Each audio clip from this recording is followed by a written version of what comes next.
আউযুবিল্লাহ এর আরবি শব্দের বিশ্লেষণ।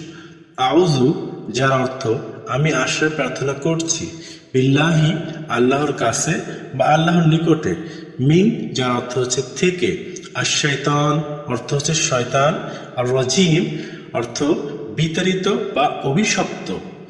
অর্থাৎ আউযু বিল্লাহি মিনাশ শাইতানির রাজিম যার অর্থ আমি আশ্রয় প্রার্থনা করছি আল্লাহর কাছে বিতাড়িত শয়তান থেকে, অথবা আমি বিতাড়িত শয়তান থেকে আল্লাহর কাছে আশ্রয় প্রার্থনা করছি বা করতেছি। আউযুবিল্লাহ হচ্ছে এক বচন আমি আশ্রয় চাই, নাউযুবিল্লাহ হচ্ছে বহু বচন আমরা আশ্রয় চাই। এটি এমন একটি বাক্য যা আল্লাহর কাছে শয়তানের ক্ষতিকর প্রভাব থেকে আশ্রয় প্রার্থনা করার জন্য পাঠ করা হয়। আল্লাহ তাআলা আমাদের সকলকে বিতাড়িত শয়তান থেকে রক্ষা করুন, আমিন।